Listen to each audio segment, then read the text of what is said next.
जय हिंद, जय भारत। दोस्तों हमारी सबसे बड़ी कमजोरी है हार मान लेना, जबकि सफलता का सबसे निश्चित तरीका है कि एक बार और प्रयास करना। मैं वहां से काम शुरू करता हूं जहां पर आखिरी व्यक्ति ने उसे छोड़ा है। और दोस्तों, दुनिया में बहुत से लोगों को इस बात का आभास ही नहीं होता कि जहां उन्होंने कोशिश करना बंद की वो सफलता के कितने करीब थे। दोस्तों, ये सब महान विचार उस महान वैज्ञानिक आविष्कारक के जिसे बचपन में सनकी और पागल कहा जाता था। स्वागत है दोस्तों एक बार फिर से आपका हमारे चैनल नॉलेज नाश्ता में। दोस्तों, वो वैज्ञानिक है थॉमस अल्वा एडिसन। दुनिया के सबसे महानतम वैज्ञानिकों में से एक है थॉमस अल्वा एडिसन। दोस्तों, इस महानतम वैज्ञानिक का जन्म संयुक्त राज्य अमेरिका के मिलान ओहियो में 11 फरवरी साल 1847 को हुआ था। काम के प्रति इतनी समर्पण और इतनी जिज्ञासा थी कि लोग इनको सनकी और पागल कहते थे। बचपन में ने अपनी माँ से पूछा कि माँ, ये जो पक्षी है ये क्यों उड़ते हैं। माँ ने बच्चे का दिल रखने के लिए उसे बताया कि ये पक्षी है वो कीड़े मकोड़े खाते हैं इसलिए उड़ते हैं। फिर क्या था, थॉमस अल्वा एडिसन ने अगले दिन एक गार्डन में गए। एक जार में उन्होंने उस गार्डन में से कुछ कीटे और कुछ पतंगों को इकट्ठा करा और उस जार को मिक्सी में चलाकर उसका बढ़िया सा उन्होंने जूस बना लिया। और दोस्तों, उन्होंने अपना यह पहला एक्सपेरिमेंट किया अपने एक दोस्त पे।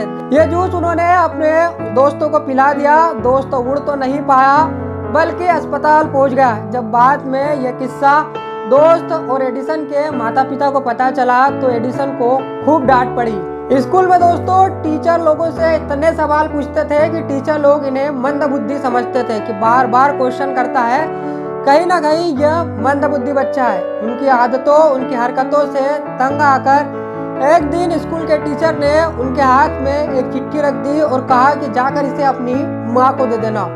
एडिसन घर आए, उन्होंने चिट्ठी अपनी माँ को दी। माँ ने जब वो चिट्ठी पढ़ी तो माँ की आंखों से आंसू निकल आए। जब एडिसन ने पूछा कि माँ, आखिर चिट्ठी में ऐसा क्या लिखा है कि आपकी आंखों से आंसू आ गए, तब एडिसन की माँ ने कहा कि बेटा, चिट्ठी में लिखा है कि आपका बेटा बहुत होशियार, बहुत बुद्धिमान है, बहुत मेधावी है। हमारा स्कूल इस लेवल का नहीं है कि आपके बच्चे को पढ़ा पाए। हमारे स्कूल में से टीचर नहीं है जो आपके बच्चे की बुद्धि को समझ सके। आपका बच्चा एक ऊंचे लेवल का है, हम आपके बच्चे को अब स्कूल में नहीं पढ़ा सकते। यह कहकर स्कूल वालों ने एडिसन को स्कूल से निकाल दिया था। एडिसन की माँ भी एक अध्यापिका थी। उन्होंने अपने घर पर ही अपने बच्चे को पढ़ाने का काम शुरू किया। एडिसन की माँ ने एडिसन को एक रसायन की किताब दी थी जिसमें अलग अलग प्रकार के कई प्रयोग थे। एडिसन को एक पुस्तक भा गई और उन्होंने मात्र 10 साल की उम्र में उस किताब के सारे प्रयोग कर डाले। वह 14 साल की उम्र में उन्होंने खुद की एक प्रिंटिंग प्रेस की शुरुआत की और इन न्यूज़पेपरों को वो रेल की बोगियों में बेचने लगे। न्यूज़पेपर के साथ ही वो कुछ अन्य खाने पीने का सामान भी रेल में बेचते थे, जिससे कि उनको कुछ अर्निंग होने लगी, कुछ पैसा उनके पास आने लगा और उन्होंने अपने इस पैसे का उपयोग अपने एक्सपेरिमेंट करने में किया। इसके बाद 16 वर्ष की उम्र में उन्होंने एक टेलीग्राम कंपनी में काम किया। यहाँ पर एडिसन को काफ़ी कुछ सीखने को मिला। उन्होंने इसी दौरान अपना सबसे पहला आविष्कार किया। साल 1869 में उन्होंने एक इलेक्ट्रिक ओट काउंटर बनाया। दुर्भाग्यवश यह असफल रहा। लेकिन दोस्तों, 1000 मील की यात्रा भी पहले कदम के साथ ही शुरू होती है। एडिसन ने अपनी इस पहली नाकामयाबी से बहुत कुछ सीखा और बाद में उन्होंने और एक्सपेरिमेंट किए और उन्होंने अपना पहला सफलतम आविष्कार साल 1870 में किया। उन्होंने ड्रूडप्लेस नाम की एक मशीन बनाई जिसने टेलीग्राम की दुनिया में सनसनी मचा दी और इसके साथ ही एडिसन पूरी दुनिया में प्रसिद्ध हो गए। दोस्तों, एडिसन ने अपनी आविष्कार की इस यात्रा को यहीं पर विराम नहीं दिया। उन्होंने अलग अलग प्रकार के एक्सपेरिमेंट किए और अपने पूरे जीवन में उन्होंने 1000 से भी ज़्यादा आविष्कार किए, जिनमें कि फोनोग्राफी और आपका इलेक्ट्रिक बल्ब काफ़ी ज़्यादा महत्वपूर्ण माना जाता है, यानी कि बहुत ही प्रसिद्ध हुए।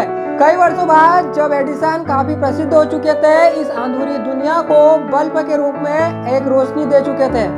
फुर्सत के क्षणों में अपने घर की साफ सफाई कर रहे थे, तब अचानक उन्हें एक पुरानी अलमारी में एक पुराना खत पड़ा हुआ दिखा।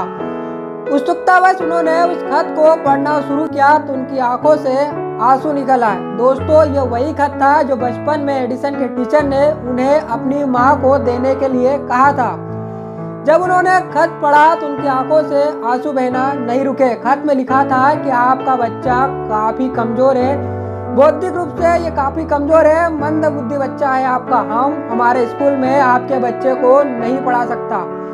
यह जब खत एडिसन की मां को मिला था तब उन्होंने अपने बच्चे को किस प्रकार से समझाया था और किस प्रकार से एक मंद बुद्धि बच्चे को, एक बौद्धिक रूप से कमजोर बच्चे को उन्होंने एक महान वैज्ञानिक बना दिया, ऐसा एडिसन अपनी डायरी में लिखते हैं। दोस्तों, कहते हैं कि एडिसन अल्वा कभी भी जब स्कूल से उन्हें निकाल दिया गया तो बाद में वो कभी भी बड़े कॉलेजों में नहीं गए, कोई उनके पास बड़ी डिग्री नहीं थी। इसके बावजूद उन्होंने अपने जीवन काल में 1000 से ज़्यादा आविष्कार किए और इस अधूरी दुनिया को उन्होंने रोशनी के रूप में एक बल्ब सा आविष्कार दिया। दोस्तों, जीवन में सफल होने के लिए जरूरी नहीं है कि आपके पास बड़ी बड़ी सी डिग्रियां हो और आप किसी बड़े कॉलेज में पढ़े हो। दोस्तों, अपने अंदर छुपी हुई अपनी शक्ति को पहचानिए, अपने टैलेंट को पहचानिए और सही दिशा में मेहनत करके उसे सही मुकाम पर पहुंचाइए। एक दिन जरूर आप सफलता के शिखर पर होंगे। आशा है दोस्तों वीडियो आपको पसंद आया होगा। मिलते हैं किसी अगली वीडियो में कुछ मजेदार, कुछ मसालेदार जानकारी, कहानी या फिर किसी किस्से के साथ। तब तक आप अपना ख्याल रखिए। जय हिंद, जय भारत।